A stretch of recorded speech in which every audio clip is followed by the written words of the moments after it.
Hi, welcome to Tuesday edition of Indycar on the 9th of October 2018. I'm Gordon Ross, and in the news today we've been watching the antics of Arlene Foster and her on-screen straight woman, whose name I can't remember, being interviewed on Russia Today, which is the network which supposedly the British state thinks of as a propaganda channel. So anyway, this propaganda channel is broadcasting, or was broadcasting, a live feed, a press conference with Arlene Foster, the leader of the DUP, a little while ago.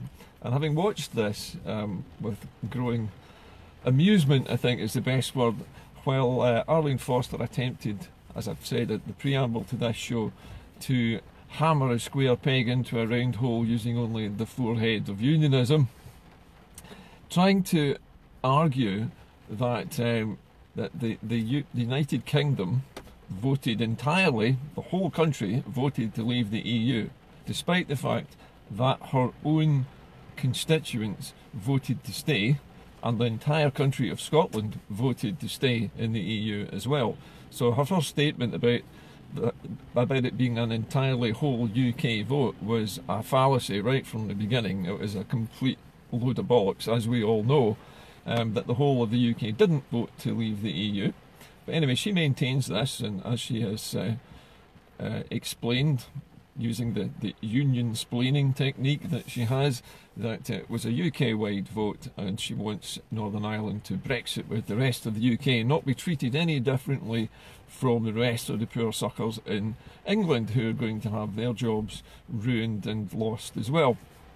So Arlene Foster is quite literally, almost, I'll say literally is an overused word, she is figuratively a turkey voting for Christmas, and she's trying to persuade other people to vote for Christmas as well. I mean, why would anybody in Northern Ireland want to back the allegedly democratic Unionist Party, which is certainly not democratic, in that it's representing people who voted against its stance on Europe, completely rejected it, and yet she wants to lead them all to disaster.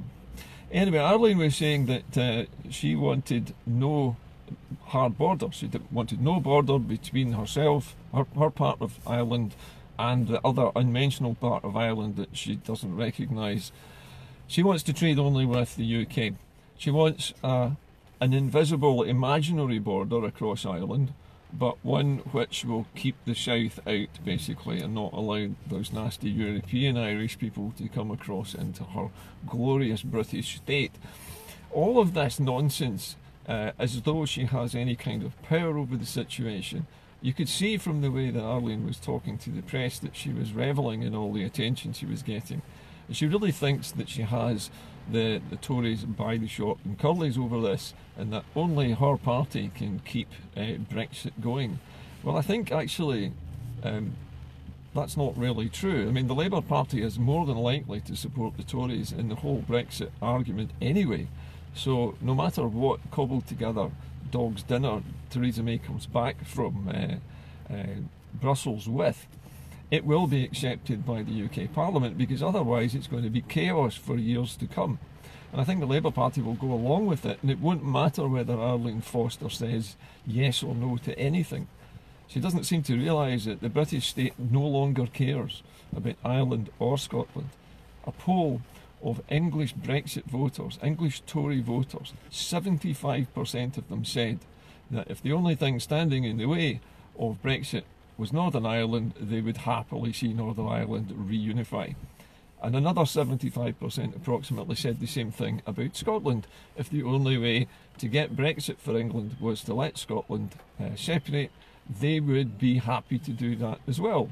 Now, I wonder if Arlene Foster actually ever reads any newspapers, or actually is connected to reality in any way, or does she just exist in this bubble of 17th century unionism that she's created for herself and her little friends over in Northern Ireland?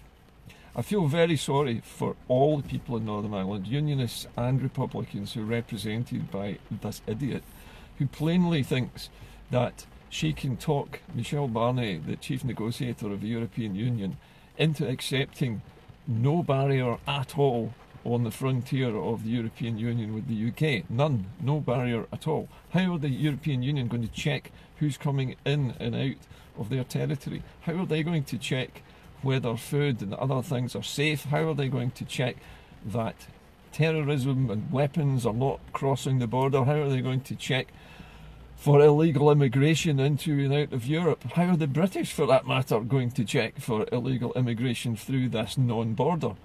How are they going to keep out the hordes of people that they were trying to shut out, the Eastern Europeans that they so desperately wanted rid of, when they've got a completely open border in Northern Ireland for everybody to flood across as well? The whole thing is a joke. In Northern Ireland, people must be absolutely cringing at the moment at the mockery of democracy that has been created by the Democratic Unionist Party. Here in Scotland we have the SNP conference, and today Nicola Sturgeon is making a keynote speech this afternoon. I believe it's about 3 o'clock, I think. And it's expected, although everybody expects things from these, there are lots of leaks, it's expected that she will continue to make strong statements about keeping an independence referendum on the table without specifying any day at the moment. And the simple reason is that she can't specify any date or time at the moment because we still don't know what we're going to be comparing our independence offer with in terms of the Brexit future that lies ahead if we don't leave the UK. So I think Nicola is going to make a powerful speech. She's going to make some strong statements about still pushing for an independence referendum. They have already said, or the SNP have already said, that all of their MPs in Westminster will vote in favour of a second referendum on the European Union, on staying in it, and they will vote for it if it comes to a vote in the House. So I think they've made things as crystal clear as they can possibly be, that the SNP has stuck to its guns all the way through this. They are pro-Europe, they are pro-staying in the EU, and they aren't wavering on that at all. They continue to push for the UK to try and stay inside the EU at all costs. The SNP is not pushing for an independence referendum until this issue of Brexit is finally resolved one way or the other. Now that will happen as soon as the European Union and the UK government agree what the so-called divorce deal is. That means that they will agree how much Britain has to pay into projects which have already started, that was committed to, and how other things will happen, how the order in which things will happen, how the mechanics of Brexit will happen, so that things separate in an orderly fashion without chaos. And if that is agreed, there's still the Northern Irish issue to sort out, and that needs the backstop. The backstop means there has to be a border somewhere, and whatever Arlene Foster says in her television interviews, she cannot escape the ultimate problem, which is there has to be a border with Europe, because otherwise Brexit is a complete contradiction in terms. You cannot separate yourself from Europe and still want to keep the border open. That would be crazy. What's the point of Brexit? What's the point of separating yourself from a group of countries so that they can't get over your border when you open your border to them and say we want everybody to walk back and forwards freely? It makes no sense whatsoever. The democratic, so-called democratic unionists in Northern Ireland are not only flogging a dead horse, but they cannot make sense out of this. It is a nonsensical circular argument. It ends up at the same point over and over again. You follow the circle back round, you still have the problem of where is the border going to be. It's either going to be at every single business in Northern Ireland, in which case the whole of the province becomes a border, which then means that the border effectively moves to the Irish Sea, which is where apparently Arlene Foster refuses to allow it to be. So no matter what Mr Barnier says, and no matter what Mrs May says, Arlene Foster is stuck in the middle, won't move, tripping everybody up and stopping any progress from being made. And all because she wants to wave a little Union Jack and claim to be British. Well, all of the people in Northern Ireland who have British citizenship at the moment, who want to wave Union Jacks and claim to be British, can still do so, even if they stay connected to the European Union. Even if they put a customs post in, they can still be British. The problem is that they can't be British separate from the European Union without hurting themselves, because that's what Brexit is. It's self-harm.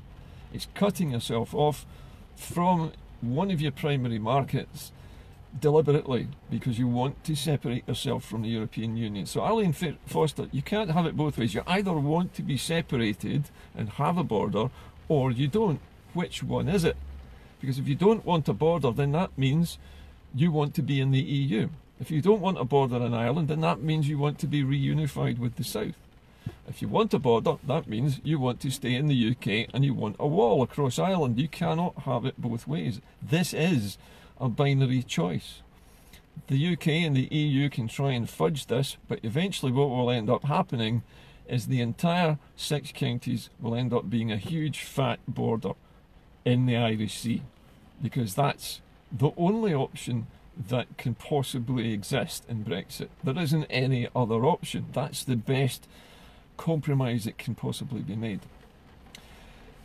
Today I'll be heading over to the SNP conference just after Nicola Sturgeon finishes her speech. I'll be going to talk to Dr. Mark McNaught from the University of Rennes, who's going to be there as an impartial, so we say, advisor, political scientist, watching and listening to what is said. He's told me he's expecting Ms. Sturgeon to make a very powerful speech about continuing to press for independence, and that being the ultimate goal, and that being the ultimate destination. It's where Scotland is heading. We're on that pathway and we're not coming off it. It's inevitable that we're going to become independent. It is only a question of when it happens. My internal polling on Indycar indicates that most people who are independence supporters, and a majority of them, quite a sizable majority, favour having their independence vote sometime in the early new year, 2019, between January and March. That's when they favour having it.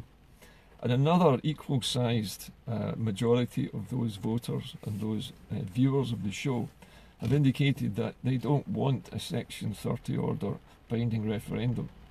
What they do want is one of two things. Either they want a non-binding advisory poll, which is perfectly legal and we could do that right now, or they want a Scottish Holyrood election on a single issue, and the single issue will be Scotland becomes independent or it doesn't. And if you vote for the SNP or any party that supports independence, then if there's a majority of seats won by pro-independence parties, then we will become independent, and that will be the ballot. And those are the two options favoured by the people in my polls recently. And it's a small sample, I'll admit that's not that scientific, but the indications are that people's attitudes to a second referendum with a Section 30 order have changed completely. They no longer want that. They want that scrapped. They want to have a vote in the spring. They want to have the vote before Brexit happens. So even if we haven't actually left the UK by the time we Brexit, we have already agreed that we want to leave. And there is that yes vote mandate sitting there waiting for us. After the Brexit process is finished, there'll be no way then that the UK government can stop us having a vote on independence by introducing some kind of emergency legislation.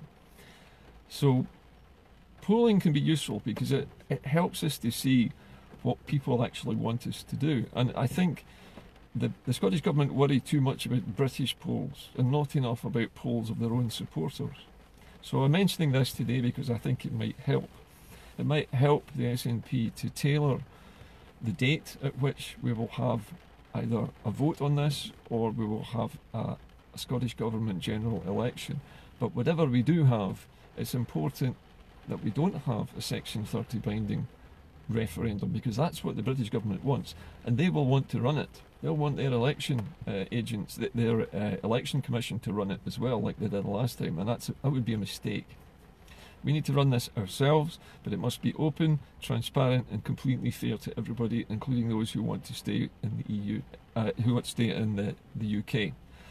We need it to be fair, and it needs to be lawful, and it needs to be observed by international observers from all over the world. And if we do this, and we do it at the right time, then we can leave the UK immediately after Brexit, because we'll already have the yes vote in the bag.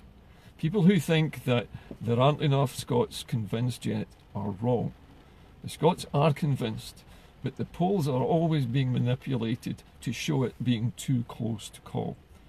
Because if they actually showed the reality of the situation, the British would panic, and we would have to move fast to do something about it. The newspapers want to keep a lid on things all the time, and so their polls constantly show us tied neck and neck. They will never show anything else. They'll never show us winning. They'll always show us being within 2%. So my message today to Nicola is, go out and make the speech. You don't have to give us the date right now, but just bear in mind what the people in my polls have been telling me, and that is they want to vote in the early new year, and they don't mind whether it's a Scottish election or whether it is an advisory poll, but it must be one of those two things. And that's the end of the messages for today. Ireland, Northern Ireland, I really feel sorry for you if you live over there. I'm sorry that you have got such turkeys running your country. I'm sorry that you have such an idiot trying to force the European Union to bend to her impossible, and it is impossible, demands for a border that's both there and not there, a border that's both, in Northern Ireland but not in Northern Ireland, a border that's on the land and not in the sea but can't be on her bit of land. It's all impossible. None of it's possible. The demands are just demands. They're just slowing the process down, delaying the inevitable. When you leave the European Union the way the British want to do it, you're out. Your borders are closed and you build a wall around your country. And if Northern Ireland wants to be a part of that country, then they have to accept a wall being built around them, because that is what the DUP says it wants. But at the same time it says it doesn't want a wall. It wants a wall, but it doesn't want a wall. It wants a border, but it doesn't want a border. It wants a border that's physical enough to keep out those from the south, but is porous enough to allow them to come over to trade with you. It's nonsensical. None of it makes any sense whatsoever. The press conference was a comedy. It wasn't even a car crash, it was worse than that. It was nonsensical. Nothing made logical sense in any of their arguments. Okay, I have to go before I rant on any longer, but I will hopefully see you all later. Have a good day at the SNP conference, and I look forward to meeting Mark later on to find out how things went with Nicola's speech. Have a good day, everyone. Bye for now.